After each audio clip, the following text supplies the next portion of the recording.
Welcome to the Well Seasoned Librarian Podcast. This is Halloween week, and we're wrapping it up with the last interview of the week with J.D. Walker, who has written The Witch's Guide to Wildcrafting by Llewellyn. I had a really great time talking to J.D., and she's such a wonderful guest and so engaging. I really could talk to her anytime and be happy to do so, and I think you're going to love this interview. So we're going to go right on to it. This is the last episode of the week, of Halloween week.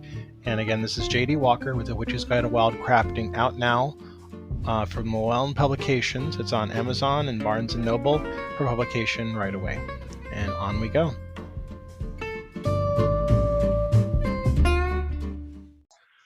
Welcome to the Well Seasoned Librarian Podcast.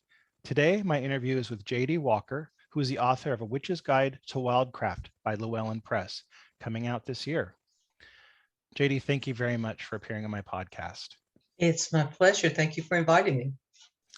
Now, I want to begin by asking a little bit about yourself. Tell us about yourself and your background.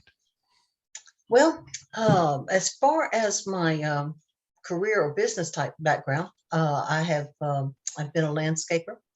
I had my own company for a period of time. I have been a reporter, recently retired. My forte in the newspaper business was business and politics, but I also, through that, did my garden column. I did a garden column for almost 30 years for various publications, regional publications around here, primarily newspapers.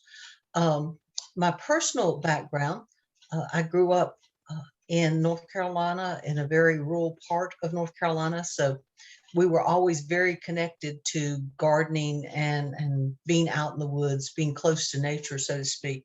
And I rely on that quite a lot. I know a lot of people will tell you that in their background, in their family, somewhere or other, there was actually some witch or wise man or something of that sort.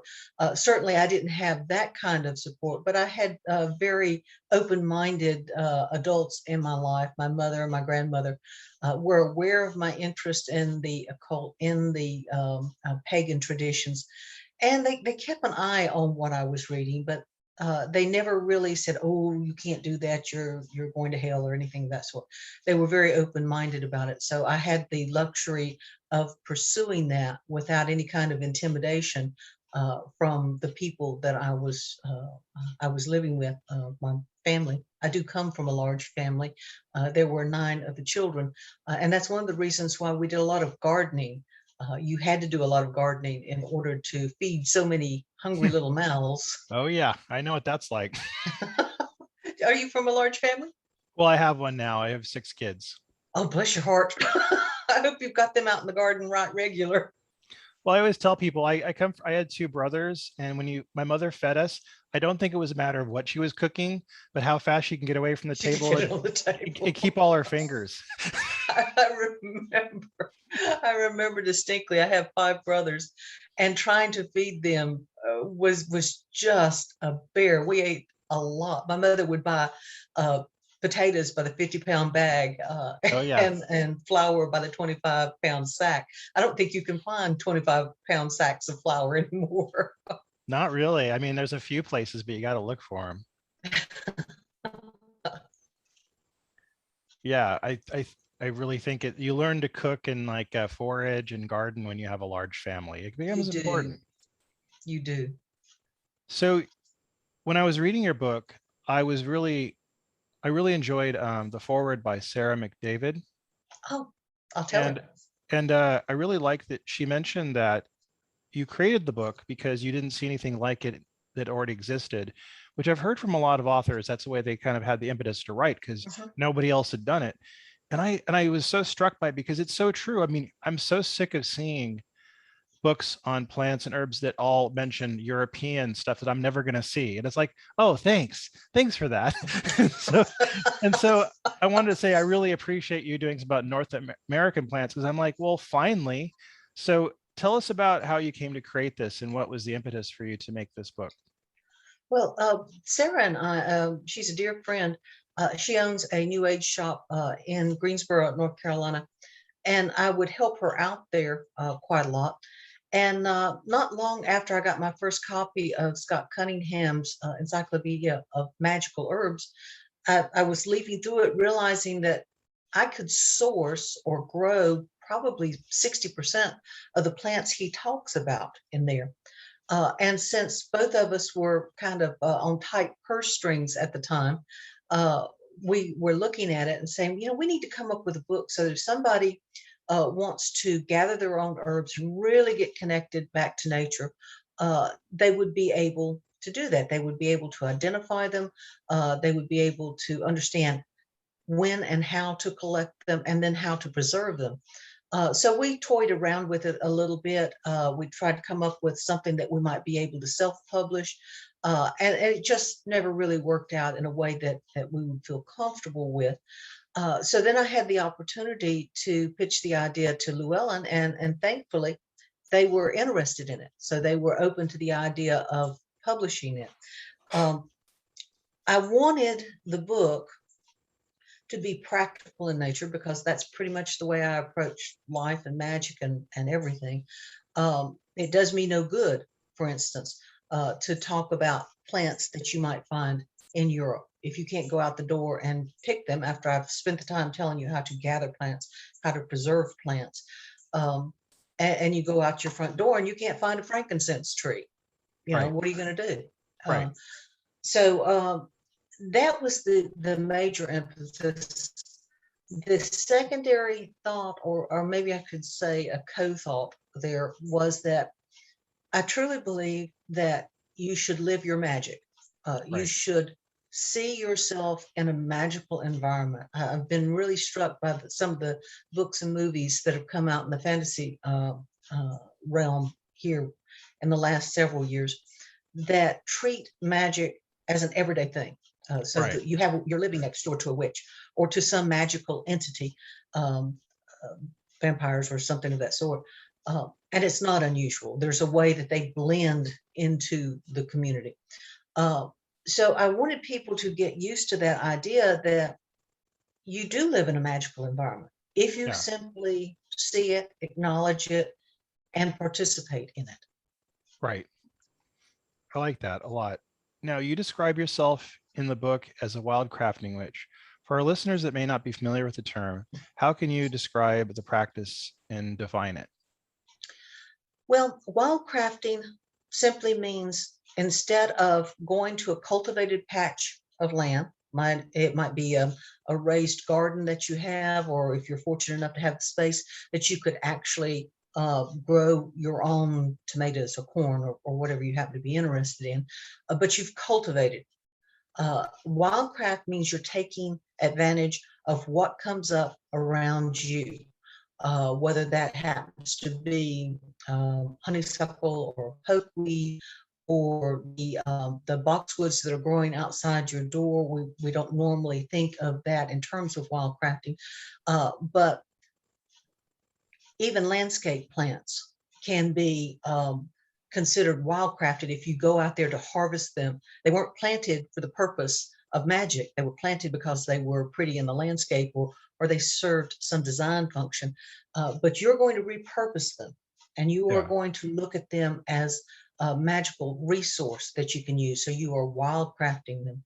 One of the early titles for the book was Roadside Magic, because again, living in North Carolina, in this part of North Carolina, I have access to very urban areas, but you see a lot of plants growing on the side of the road that aren't in your landscape, and they're perfectly usable.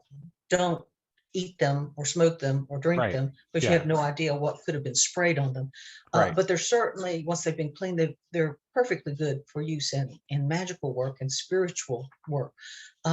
So that was the idea. Anything that is not typically cultivated, you could consider wildcraft.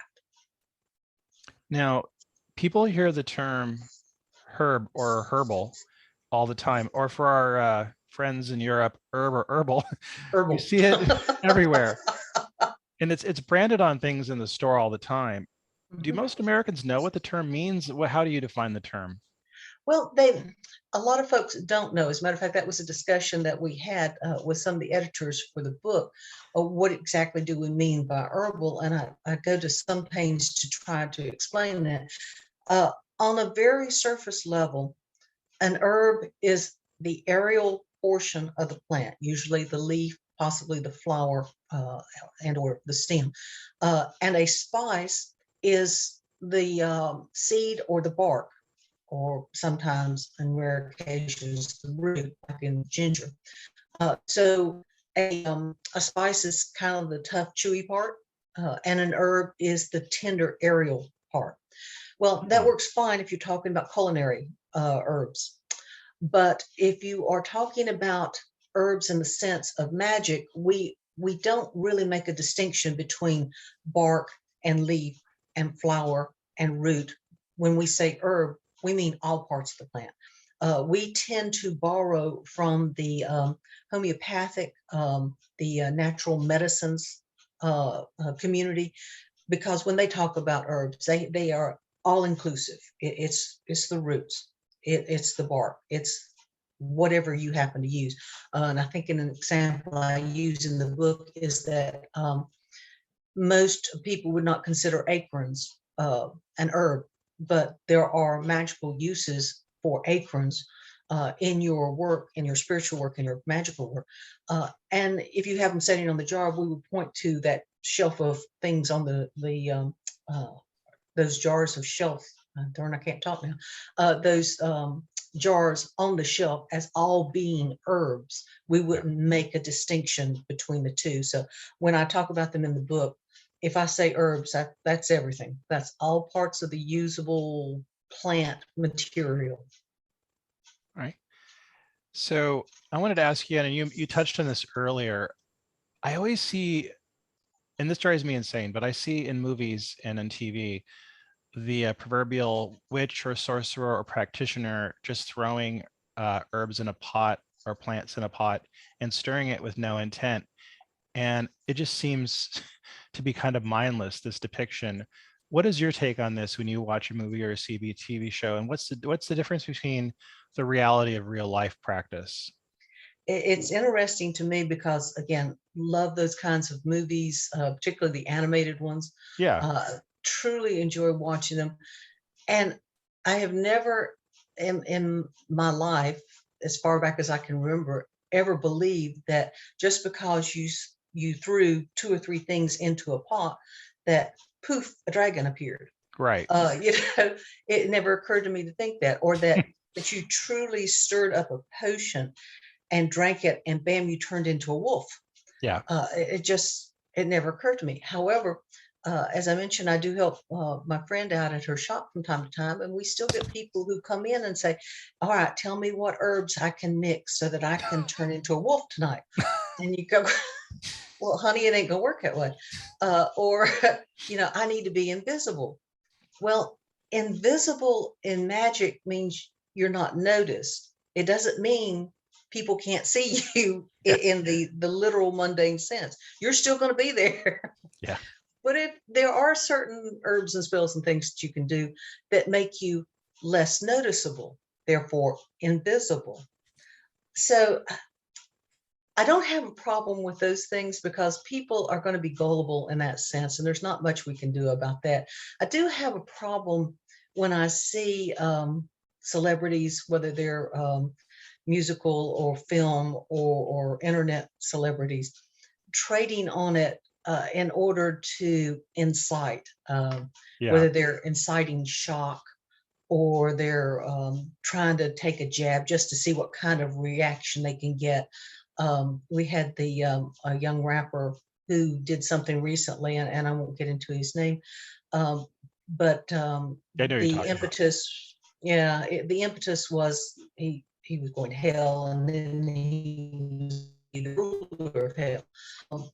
And that's insightful, not insight, but it's provocative, and it causes pain in the community. And I really wish they wouldn't do that. I wish they would find other ways to gin up enthusiasm for whatever it is they're promoting. That part disappoints me.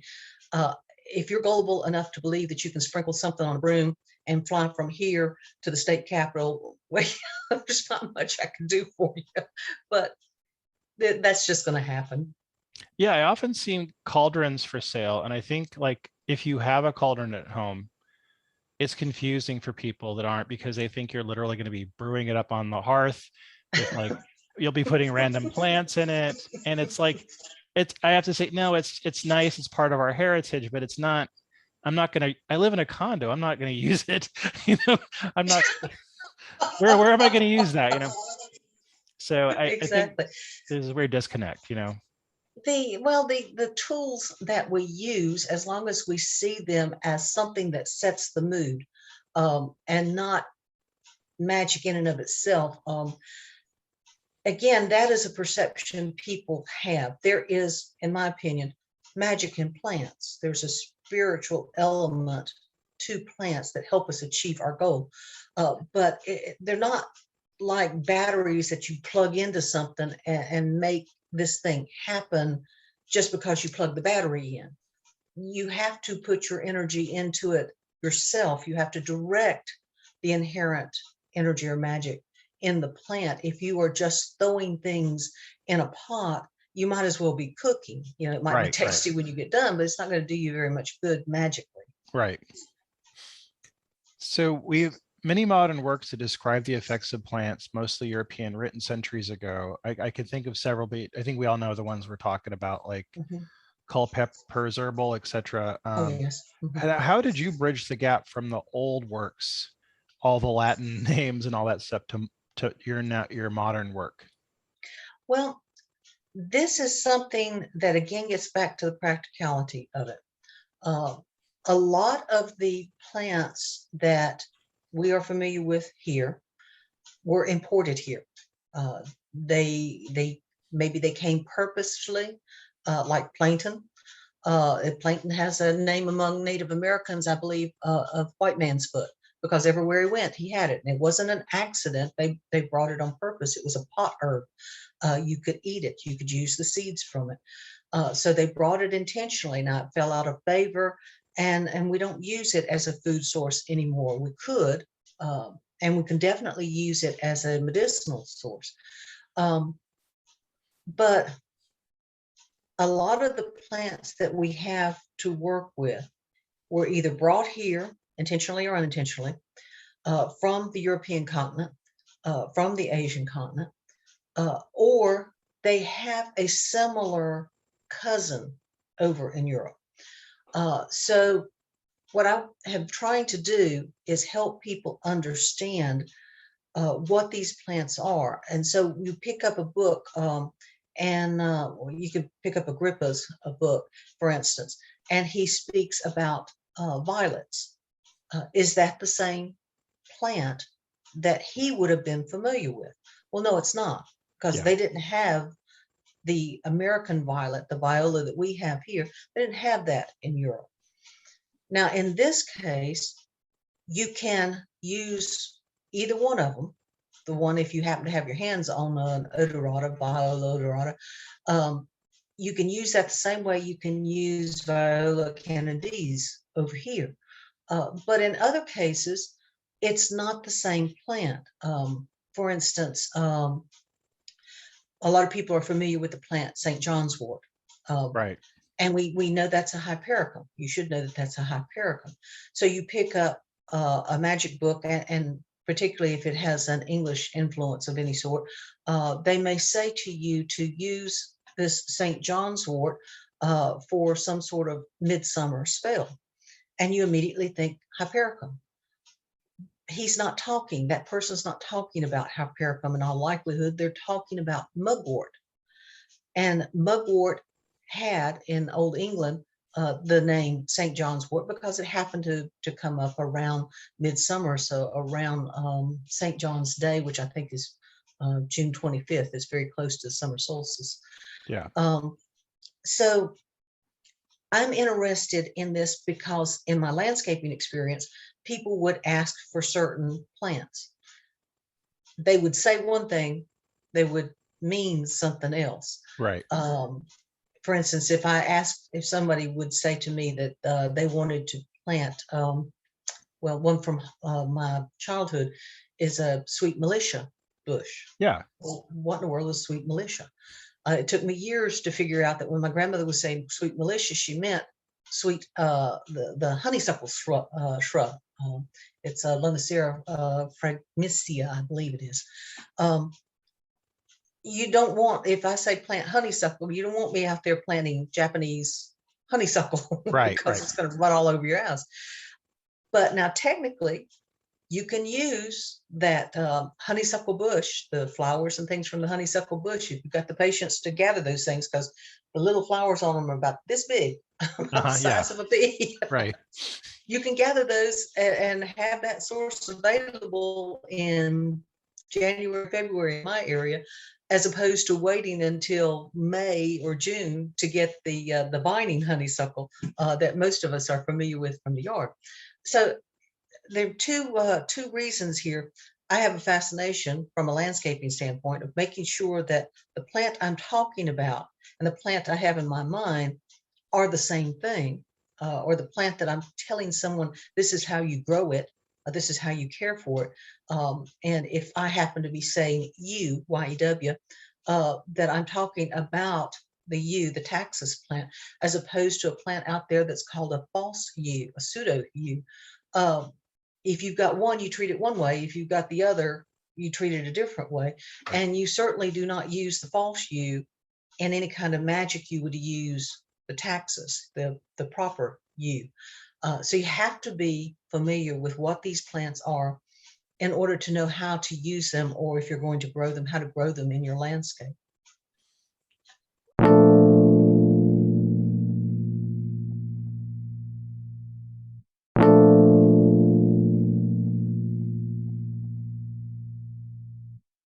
When I am in the wild, if I take any plants in the wild, I always do a little thing where I ask permission, and if it's given, I say thank you, and sometimes I'll do a little offering to say thanks. Likewise, when I take things from the garden, I always like to say thank you for what's given, and treat the plants with respect. In your practice, what do you do when you gather items in the wild or in your garden? We talk about this quite a bit in the book. It's going to have a whole section devoted to it, because people, the first time you do it, it may feel a little bit uncomfortable, but you do need to communicate. In my opinion, you need to communicate with the plant. First of all, it establishes the connection between you and the plant. I've always heard, and I hope it's true, that with some folks, when they use the term namaste, the meaning of that is the spirit in me recognizes the spirit in you. That is what namaste is supposed to mean, according to what I've read and learned. When you speak to the plant as you gather it, in my opinion, you're doing the same thing. We're all part of this community. We're all magical in our own particular way. I recognize that in this plant material in front of me, and I'm sure the plant recognizes that energy in me as well. So I do talk to the plants. And I do, in the book, explain how to gather from that plant so that you don't hurt it. And it can be a little bit difficult sometimes talking to folks about hurting a plant. They say, well, won't it just overgrow whatever damage you do to it, whether you pull it off or take it, cut it in the wrong place or whatever? There's a chance that it will. Plants are very resilient in that way. But there's also a chance that you open it up to disease and insects. And that's very disrespectful. If you're going to live magically, you want to be very respectful of the plants that are providing you with a resource. So when you approach the plants, when I approach the plant, I generally do talk to them and say, hey, baby, how you doing? I need a little bit of help here with this spell that I'm trying to do. I'm doing something for myself, or I'm doing something for a friend. So I'm just going to take a little bit of you for my purposes here, if that's okay. If it's something that I'm cultivating in the yard, I am regularly watering it as it needs it, feeding it, checking on it from time to time to make sure it doesn't have bugs or diseases or problems with the plant. So I'm paying the plant back in that sense. If I am going out into the woods where this isn't something that I regularly maintain, again, you address the plant, explain why you are taking a part of the colony. And then, as you say, leave an offering. Something I like to do at certain times of the year, if the plant has set seed, is to help distribute some of the seeds that it's set. Oh, I'll that's take and brilliant. scatter those around. Just help them out a little bit. It's not they need my help, but that's one way to honor them and say, let me help you with your work a little bit. I'm going to scatter your seeds around some. And then again, leave something if you don't have that. Again, I have been out and seen plants that I was going for that plant to get a leaf or maybe a flower or seed pod or something from it, and seen that the plant has been damaged somewhere. Maybe an animal went careening through there, or maybe a branch dropped overhead. And I generally have my pruners with me whenever I'm doing this. So I'll go ahead and prune it properly so it can seal the damage off and continue to be a healthy plant. As I explained in the book, in one sense, this is being very practical. You want this plant to survive, to be a resource for you. So if you treat it well and you harvest from it responsibly, if you help it out in this growing environment, it will be there for you the next time you come back. But more importantly, you are demonstrating that you recognize you are part of the community. The community helps and supports itself by helping and supporting each other. And you reinforce your spirituality, in my opinion, when you do that. Well, jumping off of that, talking about reinforcing spirituality, how do you believe that wildcrafting can help witches or magic practitioners get more connected with nature? Yeah, I can't begin to imagine how it could not. I talk, I think it was, actually, I think it's in the date book. When I write for Llewellyn, I have written for quite a number of their books. I apologize for the glare, but I have some entries, for instance, here in the Witches date book for 2022. Oh, And nice. particularly in May, I talk about how to connect with the energy of your plants, sitting there and meditating with the plants to begin to feel it. In the book, I mention being down in South Carolina and not even really thinking about it. I was on vacation. I was listening to some old storyteller at some wayside stop talk about some legend or something locally. And I reached out to put my hand against the tree, just bracing myself, and I could feel the vibration. You could feel the energy. This was many years ago before I was very active in my paganism. And my first thought was, well, that must be vibrations I'm feeling from the road. A lot of traffic going by. Maybe that's what's causing the vibration. And I looked around and realized that there was no traffic to be feeling that kind of vibration in the plant. That was the energy of this beautiful, stately old oak that was just monstrously huge, wonderful branches reaching out all over the place. And of course, with that classic Spanish moss hanging off of it, it's just Oh, so nice. evocative. Oh, it was wonderful. But when you are going out and respectfully interacting with nature, whether you're gathering from nature, maybe you're just going out and a particular plant happens to be in bloom and you're going to linger there for a while, you can sit and meditate with that plant, mentally reach out to that plant, maybe even touch that plant to feel that energy, connect with it, and let the energies flow through you back and forth. Just be. It can be wonderfully stress relieving. I did a story for a different publication several years ago about something called forest bathing. Have you heard the term? Yeah, in fact, it's funny that you mentioned that because my wife has been reading a lot about it recently and been talking to me about how the Japanese do this, and I find the idea of it very fascinating. It's wonderful, but it's that whole notion of going out in nature and just being. And you turn off the telephone or the cell phone. You step away in a safe environment. Obviously, we don't you wander around in the woods and getting carried off by somebody, but you simply go there and you be, and you immerse yourself in the nature. You smell it, you hear it, you see it in detail, the wonderful patterns, and forget about anything and everything else that is going on in your life. You'll get back to that. You've got to go back into the mundane world. We live in the mundane world. We can't live in the spiritual world until we pass on. But you can at least experience it and take advantage of that, and let the energy flow through you, reduce that stress, reconnect you with the divine, however you see the divine, and then just be.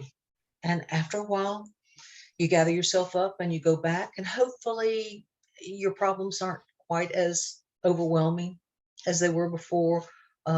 Things aren't so insurmountable. There's more joy in your relationships. I mean, I'm not suggesting that spending 5 minutes out in the woods is going to fix all of the problems in your life, but it can help you really deal with these things much better if you will go back and reconnect spiritually. And for pagans, that can help you reinforce your magic. You tap into that. When you do this regularly, it becomes a muscle reflex almost, so that when you do your spiritual meditations or honorings, when you do magic, you just automatically drop into that mode where you're connecting with that universal spiritual energy to help you with whatever your working happens to be at that time. In your book, you had a portion where you mentioned fairy houses and talking about the importance of that. Now, I've seen this before in other books, but it was always kind of out of context. It was like an aside or something, but it really seemed more poignant in your work because you talked about it in direct context. Can you talk to the people about who never heard of this before? Because as a gardener, this is something I'm very excited to maybe even try myself and work with. Can you tell people what fairy houses are? Certainly. Fairies they're not elementals. There is a difference between a fairy and an element, or an elemental rather, but they are little entities. Some of them are pleasant, some of them are not. Yeah. But obviously, I'm glad you recognize that. Again, speaking about the Disney type of magic, people tend to see, oh, these pretty little floating little Tinkerbell things. And this, well, a lot of them are. Many of them are not.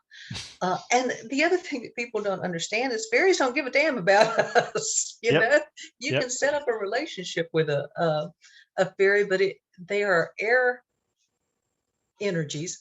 So for the most part, they're air energies. There's some water energies and earth energies too, but they're primarily air, and they are ephemeral. They don't really give a damn about you. But that doesn't mean that you can't honor them. So you do that by setting up a place where they're welcome to come. And you do the things for them that fairies like. They like a little secluded. They like it cool. They like green things. They like airy things. That's why ferns and fairies get along. If you want to please fairies, learn how to grow some ferns. If you can't grow them out in your landscape, you can certainly have them in your house. You can have a little fairy house in a dish type garden setting in your house. You have a little harder time attracting fairies in the house, but you can do it. You set this thing up, and it doesn't have to be something that you bought from the store. In the book, I talk about taking just a terracotta pot, and then you decorate it with the mosses and with acorn caps and pretty stones, the nice shiny ones, of anything that will be more glittery. Fairies seem to really be drawn to glittery things. You can use some man-made things. One of the cutest things that I saw, and this is, if I'm not mistaken, this is Victorian, was the recommendation that you could leave them the foil candy caps. We used to get candies in pretty little foil cups. Yeah. And they shine, they sparkle. So put that out there. A glass, opalescent glass is a very good thing to have. And then from time to time, leave a little milk and honey out there for the fairies. And those are ways that you appease that fairy energy. They might be willing to work with you with some of your magical work, may not, but at least you have appeased them. I had an interesting experience one time. I don't usually work with fairy energy, although I do try to recognize it when I come across it. And I stepped off in the dark on my back porch at one time and looked over in the woods. And I don't know if you're familiar with the Merry Melody Looney Tunes Oh yeah, cartoons that yeah, yeah, used to be yeah. Big seen. fan. And you remember a motif that they would frequently use would be there would be this black background, and then all of a sudden eyeballs. You just Yep. saw blinking eyes. I stepped out on the porch again, had nothing on my mind other than putting something in the recycling bin outside, looked over to my right in the woods and saw that. Literally saw the eyes looking back at me, and not just one or two, but several of them. And I remember looking at it, going, okay, well, this is interesting. And stepping back into the house for a few minutes, I thought, well, stepped back out on the porch, didn't see it. So that was one of those passing things. You never, in my experience, you never know when you're going to encounter fairy energy, but just be respectful of it. Thank you very much for stopping by, and keep on getting up. I wanted to also ask you, I was really impressed by your portion about poppets and how they're used. And I feel also this is something that's very mistreated in books often. You'll hear it talked about, and they don't often really explain how to do it. Can you just talk a bit about poppets as well? Puppets, are you familiar with the term egregore? Yeah, yeah, Okay. For your listeners, if they're not familiar with it, you can create a thought form by building energy and sending it into this thought form. It's called an egregore, and the egregore can do some things for you. And doing a puppet is similar to that. You are creating a representation of a person. I hope you don't do this for a particular person unless you are doing healing type magic.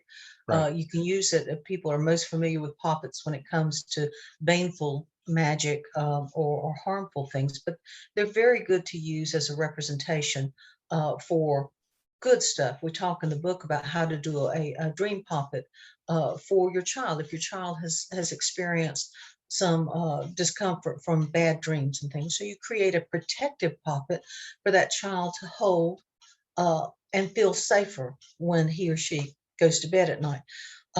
When you create this, and we talk about how to actually form the puppet out of yarn in this case, you should always have your intent in mind. I am creating this with loving energy, protective energy as you create the heads, the arms, the body, and the legs.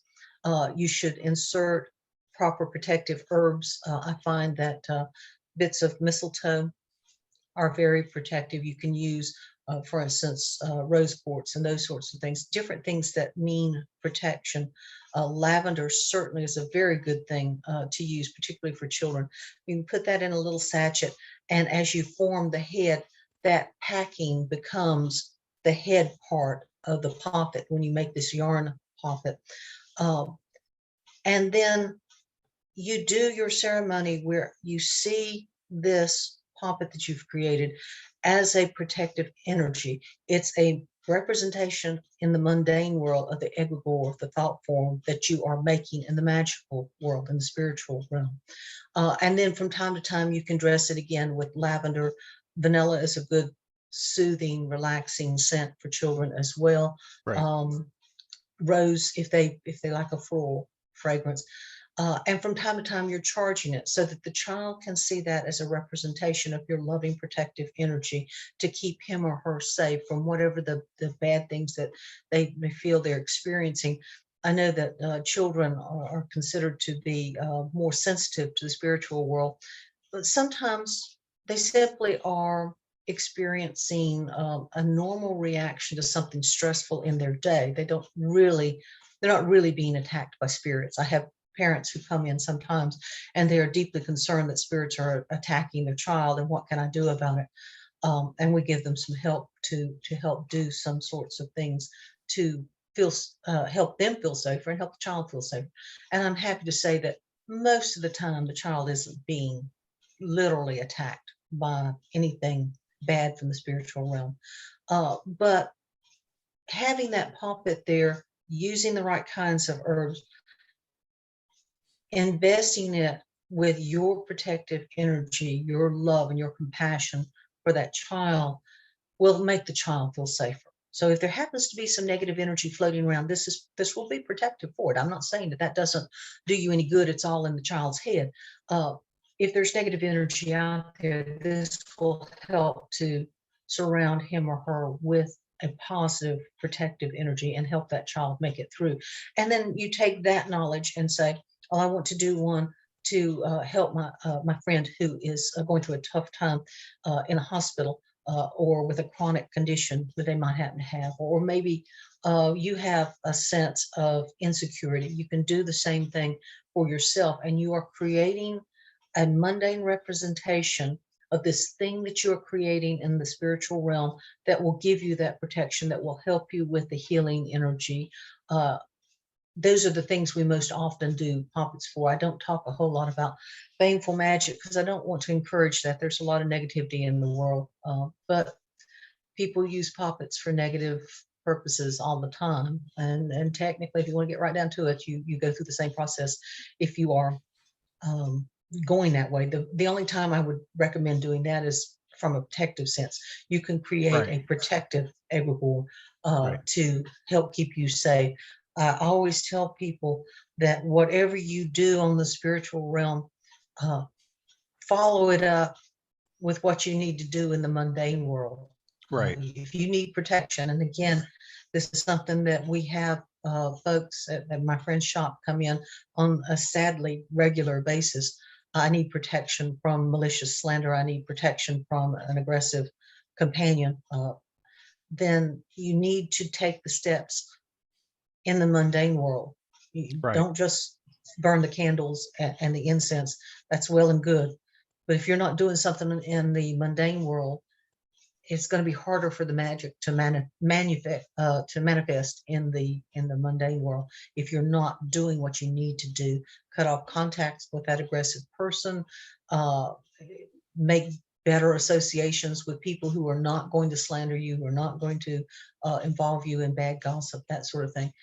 Do what you need to do in the mundane world, but by all means, follow that up with something, again, a puppet in that case, in the spiritual world as well. Now, I always sound greedy asking this next question, but I really loved your book.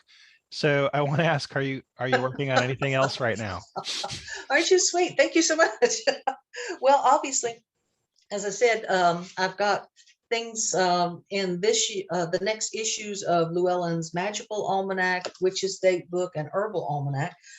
For those of you who are interested and always wanted to grow hydrangeas, I've got what I hope is a very helpful article in the 2022 Herbal Almanac on how to grow various and sundry hydrangeas. I am currently working on some things for the 2023 Magical and Herbal Almanacs, a couple of short articles for those. And I'm also doing rewrites on a book, my next book, hopefully with Llewellyn, which is kind of picks up with the Witch's Guide to Wildcraft. On this one, I talk about 3 or 4 trees in this particular book. Oaks, pines, willows, sweet gums.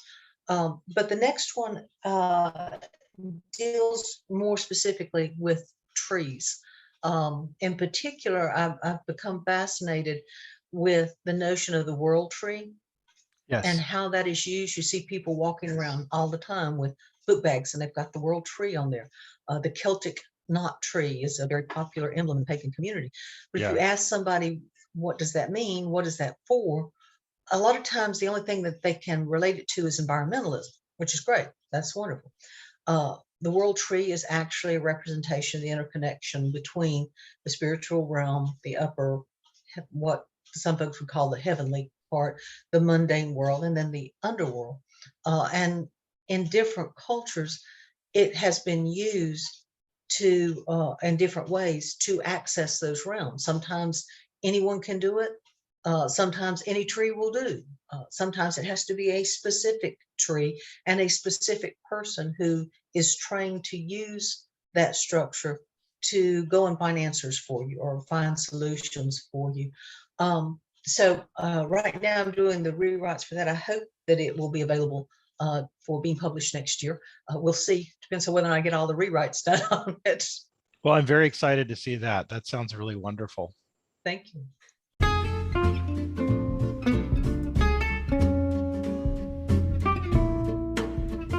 That was my conversation with the wonderful J.D. Walker. I really enjoyed getting a chance to talk to her. Unfortunately, it was cut off right at the very end there, but the rest of it's intact. So that is the end of Halloween week. I hope you enjoyed all our guests this week that we've had, including the encore presentations. Next week, we're going to start a brand new season, season number 4, and we're going to have some new guests on. On Monday, we're going to have Katie Quinn, who has written the famous and well-received book Cheese, Wine, and Bread, Discovering the Magic of Fermentation. She is an author and as well as a vlogger, and you may have seen her YouTube videos. So tune in on Monday for Katie Quinn, and then on Friday next week is going to be Cal Peternell in his well-received book Burnt Toast and Other Disasters. It is a bestseller. He'll be out on Friday. He was the head chef for Chez Panisse, run by Alice Waters in Berkeley, for over 20 years, and I think you're going to enjoy hearing my conversation with him as well. So tune in next week for 2 exciting guests. I hope you all have a happy Halloween, and as well, happy cooking.